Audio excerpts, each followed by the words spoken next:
Bienvenidos a todos y a todas a esta presentación en la que expondremos qué es lo primero que debes saber sobre el entrenamiento de la fuerza. Vamos a analizar 4 puntos en la presentación. En primer lugar, definiremos la fuerza desde 2 perspectivas, para poder comprender mejor este concepto. Después veremos qué acontecimientos han influido en el entrenamiento de la fuerza. En el tercer punto, analizaremos la fuerza desde una visión integral. Y por último, veremos las condiciones básicas para mejorar esta capacidad y los errores frecuentes que se suelen cometer. Brevemente, podemos definir la fuerza desde 2 perspectivas. En primer lugar, como magnitud, y la podemos definir como un fenómeno físico capaz de modificar la velocidad de desplazamiento, la posición y/o la estructura de un objeto, según el punto de aplicación, dirección e intensidad dado, que se puede además representar gráficamente mediante vectores. Y también podemos definir la fuerza como capacidad. Sería aquella capacidad de generar acciones musculares con distintas intensidades que nos permiten vencer, mantener o soportar una carga durante un tiempo determinado. Verla desde estas 2 perspectivas nos va a permitir ser más eficaces.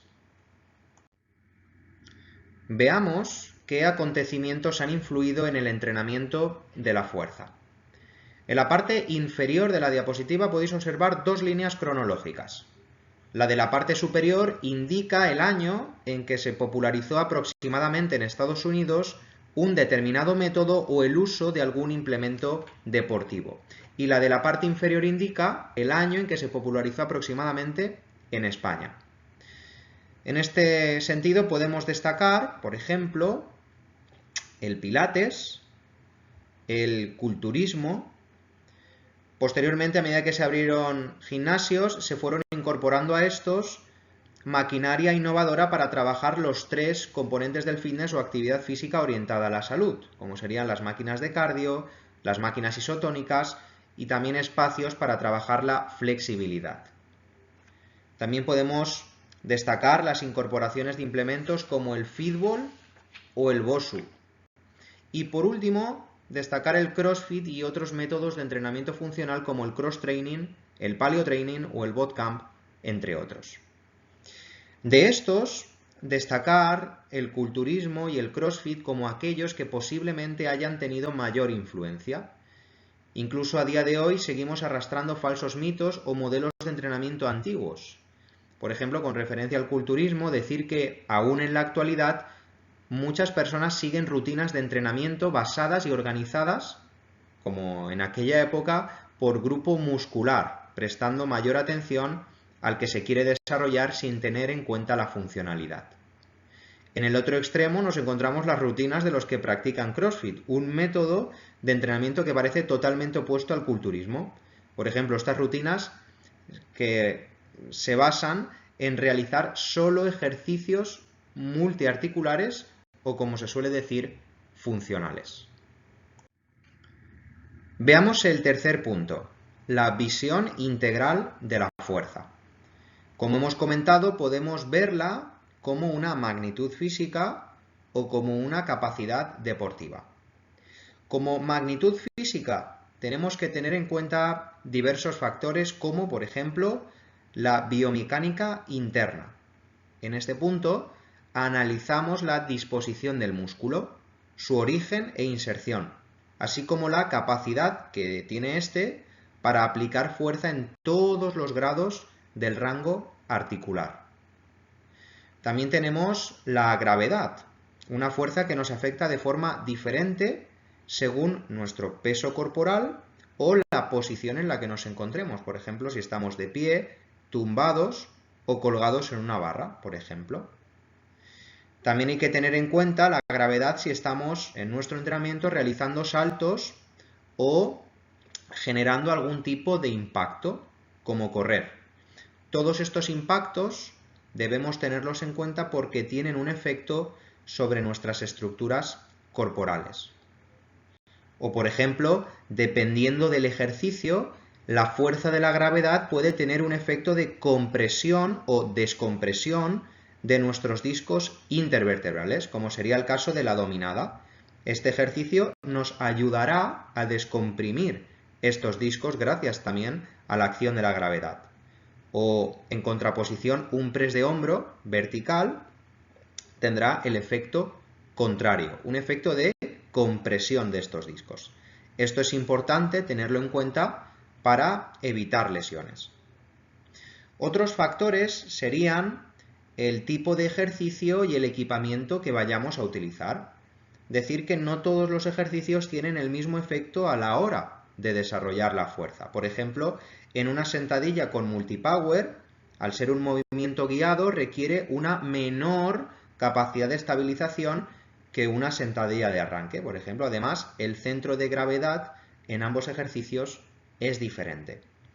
O, por ejemplo, la forma en la que se expresa la carga en el tiempo al realizar un remo con TRX varía en comparación con un remo en polea. Por último, también tenemos que tener en cuenta la capacidad de aceleración de una carga. Hacemos alusión, en este caso, a la ley de Hill, que representa la relación que hay entre una carga determinada y la velocidad a la que se puede mover dicha carga. A mayor masa o carga, menor velocidad, y viceversa, a menor carga, mayor velocidad puede aplicarse. También la relación entre fuerza y tiempo, es decir, según la capacidad que queramos desarrollar, implicará un tiempo mínimo o máximo de ejecución. Si queremos desarrollar, por ejemplo, la fuerza explosiva o reactiva, se tendrá que aplicar esa fuerza entre 50 y 200 milisegundos. Si queremos desarrollar fuerza-potencia, tendremos que aplicar esa fuerza entre 250 y 400 milisegundos. Y por último, si queremos desarrollar la fuerza máxima, tendrá que ser a partir de los 500 milisegundos. Por otro lado, tenemos la fuerza como capacidad deportiva. Destacar en primer lugar que es la capacidad principal, es decir, un mayor incremento de fuerza, sobre todo de fuerza máxima, deriva en una mayor capacidad de aplicar velocidad en un gesto, siempre y cuando se transfiera bien a ese gesto. También deriva en un mayor desarrollo de otras capacidades como la resistencia, la coordinación o la potencia, entre otras. El entrenamiento de la fuerza se puede desarrollar en diversas áreas, que producen adaptaciones específicas y, si se trabajan, enriquecen la condición física de cualquier deportista. Si trabajamos siempre en la misma área, no obtendremos otras adaptaciones necesarias incluso para mejorar en el área que queramos especializarnos. Destacar que el culturismo y el CrossFit trabajan en el 90% de sus entrenamientos en las mismas áreas. El área de fuerza mixta, entre fuerza máxima e hipertrofia, y el área de fuerza hipertrofia. Además, por regla general, en el entrenamiento del culturismo y el CrossFit no hay una planificación u organización en el tiempo, otro factor que debemos tener en cuenta, ya que, por ejemplo, el culturismo no suele planificar mucho más allá de la semana o el microciclo. Y en el caso del CrossFit, la planificación de cada entrenamiento es aleatoria.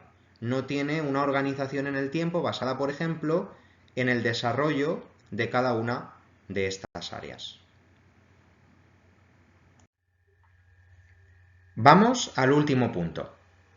Para mejorar la fuerza, hay que reunir una serie de condiciones básicas. De lo contrario, podríamos cometer errores que limiten el desarrollo de esta capacidad.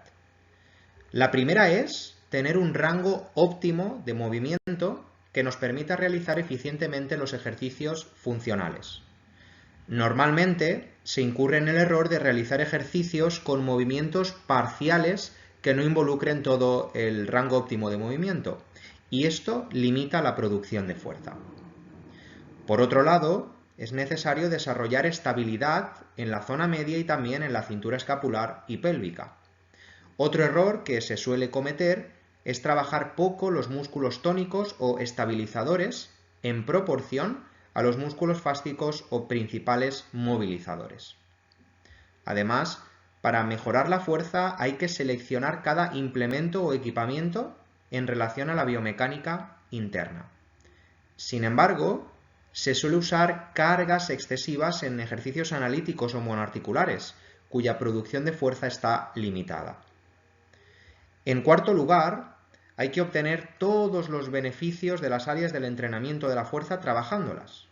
Pero observamos que por regla general se trabaja siempre en la misma área, la de hipertrofia, y esto suele ser la antesala del estancamiento del rendimiento deportivo.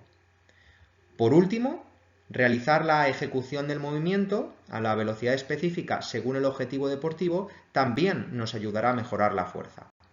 No obstante, no se suele tener en cuenta la transferencia al objetivo específico realizando el movimiento más lento. Teniendo en cuenta estos puntos, evitaremos los errores destacados. Y hasta aquí esta presentación. Un saludo a todos y a todas.